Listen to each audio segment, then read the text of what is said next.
Pemko Banjarmasin memperingati Hari Lanjut Usia Nasional ke-25 tahun 2021.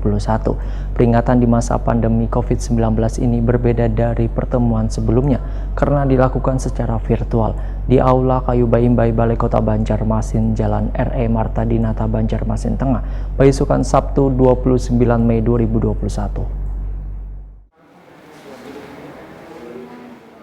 Pemerintah Kota Banjarmasin memperingati Hari Lanjut Usia Nasional ke-25 tahun 2021.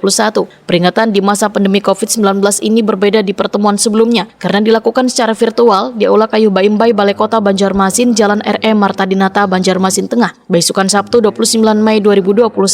Penjabat Wali Kota Banjarmasin Ahmad Fidayen memadahkan Hari Lanjut Usia Nasional diperingati saban tahun di tanggal 29 Mei. Namun peringatan tahun ini kada bisa dilaksanakan secara meriah lantaran masih pandemi COVID-19 sehingga pelaksanaannya hanya dilakukan secara virtual. Peringatan Hari Lanjut Usia Nasional ini, ujar Ahmad Fidayen, bertujuan untuk mengapresiasi semangat wan jiwa raga, peran penting wan strategis penduduk lanjut usia di Indonesia. Ahmad Fidayen pun berharap warga Banjarmasin wan lembaga nilai-nilai sosial masyarakat lainnya untuk menghargai keberadaan lanjut usia, wan meningkatkan kesadaran akan arti pentingnya makna kehidupan berbangsa wan bernegara melalui kegiatan terpadu antar sesama.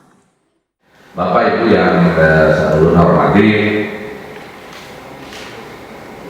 pandangan bahwa lanjut usia memiliki kebijakan, kearifan, serta pengalaman berharga yang dapat dijadikan teladan bagi generasi penerus dalam menentukan arah kehidupan pembangunan nasional yang akan datang. Itu saya kira pasti ya, karena beliaulah yang sangat berpengalaman dalam hidup ini dibanding kita semua.